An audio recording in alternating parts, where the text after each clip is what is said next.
ಎಲ್ರಿಗೂ ನಮಸ್ಕಾರ. ನಾನು ನಿಮ್ಮ ನೇಕಾರ ಕರ್ಣ ಮಾತಾಡ್ತಾ ಇದ್ದೀನಿ.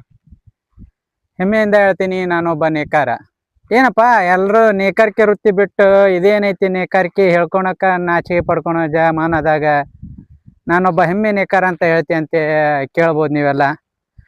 ಯಾಕೆ ಹೆಮ್ಮೆ ಎದಕ್ಕೈತೆ ಅಂತಂದ್ರೆ, ಒಬ್ಬ ರೈತ ಒಂದು ಹತ್ತಿ ಗೂಡನ್ನು ಇಲ್ಲ ರೇಷ್ಮೆ ಗೂಡನ್ನು ಹತ್ತಿನೂ ನಮ್ಗೆ ರೆಡಿ ಮಾಡಿ ಕೊಟ್ಟಾಗ ಅದನ್ನು ನಾಜೂಕಾಗಿ ಹಿಂಜಿ ಹೊಸದು ಅದನ್ನು ಎಳೆ ಮಾಡಿ ಅದನ್ನು ಒಂದು ರೂಪ ಕೊಟ್ಟು ಅದಕ್ಕೆ ತಯಾರು ಮಾಡಿ ಮಗ್ಗಕ್ಕಾಕಿ ಕೆಚ್ಚಿ ಇಷ್ಟೆಲ್ಲ ಪ್ರೊಸೆಸ್ ನಾಜೂಕಾಗಿ ನನ್ನ ಶಕ್ತಿಯನ್ನು ನನ್ನ ಬುದ್ಧಿ ಶಕ್ತಿಯನ್ನು ಯೂಸ್ ಮಾಡಿ ಅದಕ್ಕೊಂದು ಬಟ್ಟೆ ರೂಪ ಕೊಟ್ಟೊತ್ನಾಗ ಅದನ್ನು ಒಬ್ಬ ಮನುಷ್ಯ ಹುಟ್ಟುತ್ತಾನಲ್ಲ, ಅವನು ಮೈಲಿಗೆ ತೊಳೋದ್ರಿಂದ ಹಿಡಿದು ದೇವಸ್ಥಾನದ ದೇರಿಗೂಡಿಸೋ ಸೀರೆ ಆಗಿರ್ಬೋದು, ಪಂಚೆ ಶಲ್ಯ ಆಗಿರ್ಬೋದು, ಒಬ್ಬ ವ್ಯಕ್ತಿ ಸಣ್ಣ ಹುಡುಗನಾಗಿ ಆಡ್ಬೇಕಾರ ಅವನಿಗೆ ಮೈ ಬಟ್ಟೆ ಆಗಿರ್ಬೋದು, ಮದುವೆ ಅಲಂಕಾರದ ಆಗಿರ್ಬೋದು, ಮತ್ತು ಗೌನ್ ಆಗಿರ್ಬೋದು, ಯಾವುದೇ ಆಗಿರ್ಬೋದು, ಕಡೆಗೆ ಸತ್ತಾಗ ಅವನು ಮಣ್ಣಿಗೆ ಹೋಗ್ಬೇಕಾರ ಅವನಿಗೆ ಒದಿಸೋ ಬಿಳೆ ಬಟ್ಟೆ ಕೂಡ ನಾವು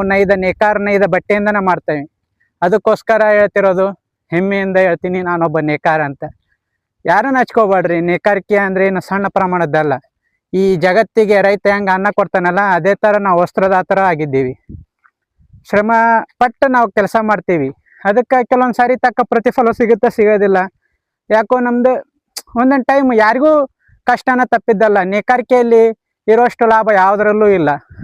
ಯಾಕಂದ್ರೆ ಎಲ್ಲರೂ ಕಷ್ಟಪಡ್ಬೇಕಾಗತ್ತೆ. ಎಲ್ಲೆಲ್ಲೋ ಹೋಗಿ ನೇಕಾರಿಕೆ ಆಲ್ಮೋಸ್ಟ್ ಎಲ್ಲ ಮನೆಯಲ್ಲೇ ನಡೀತೈತಿ, ನೆಳ್ಳಂದು ಉದ್ಯೋಗ. ಇಷ್ಟೇ ಹೇಳೋಕ್ಕೆ ಇಷ್ಟಪಡ್ತೀನಿ. ಮತ್ತು ಪ್ರತಿಯೊಬ್ಬರು ಯಾವುದೇ ಬಿಸ್ನೆಸ್ ಮ್ಯಾನ್ ಆಗಲಿ ಅವನಿಗೆ ಟೆಕ್ಸ್ಟೈಲ್ ಇಂಡಸ್ಟ್ರಿ ಇದ್ದೇ ಇರ್ತೈತಿ. ಅದರಿಂದ ಜಾಸ್ತಿ ಲಾಭ ಮಾಡ್ಕೊತಾರೆ. ರಿಲಯನ್ಸ್ ಆಗಿರ್ಬೋದು, ಆದಿತ್ಯ ಬಿರ್ಲಾ ಆಗಿರ್ಬೋದು, ಪ್ರತಿಯೊಬ್ಬರು ಅದಾನಿ ಆಗಿರ್ಬೋದು, ಎಲ್ಲರದ್ದು ಟೆಕ್ಸ್ಟೈಲ್ ಇಂಡಸ್ಟ್ರಿ ಇರುತ್ತೆ. ಆಲ್ಮೋಸ್ಟ್ ಎಲ್ಲ ಶೇಡ್ಜರ್ ಮಾಡೋದನ್ನು ಟೆಕ್ಸ್ಟೈಲ್ ಇಂಡಸ್ಟ್ರಿನೇ. ಸೊ ಟೆಕ್ಸ್ಟೈಲ್ ಇಂಡಸ್ಟ್ರಿ ಲಾಭ ಇದೆ, ಬಟ್ ಅದನ್ನು ಮಾಡ್ಕೊಂಡು ಹೋಗ್ಬೇಕು. ಧನ್ಯವಾದ. ಹೆಮ್ಮೆಯಿಂದ ಹೇಳ್ತೀನಿ, ನಾನೊಬ್ಬ ನೇಕಾರ. ಜೈ ನೇಕಾರ. ಸಂಕ್ರಮಣದ ಶುಭಾಶಯಗಳು. ಎಲ್ರಿಗೂ ನಮಸ್ಕಾರ. ನಾನು ನಿಮ್ಮ ನೇಕಾರ ಕರ್ಣ ಮಾತಾಡ್ತಾ ಇದ್ದೀನಿ. ಹೆಮ್ಮೆಯಿಂದ ಹೇಳ್ತೀನಿ, ನಾನೊಬ್ಬ ನೇಕಾರ. ಏನಪ್ಪ ಎಲ್ಲರೂ ನೇಕಾರಿಕೆ ವೃತ್ತಿ ಬಿಟ್ಟು ಇದೇನೈತಿ ನೇಕಾರಿಕೆ ಹೇಳ್ಕೊಳಕ ನಾಚಿಕೆ ಪಡ್ಕೊಳೋ ಮಾನದಾಗ ನಾನೊಬ್ಬ ಹೆಮ್ಮೆ ನೇಕಾರ ಅಂತ ಹೇಳ್ತೀನಿ ಅಂತ ಕೇಳ್ಬೋದು ನೀವೆಲ್ಲ. ಯಾಕೆ ಹೆಮ್ಮೆ ಎದಕ್ಕೈತೆ ಅಂತಂದ್ರೆ, ಒಬ್ಬ ರೈತ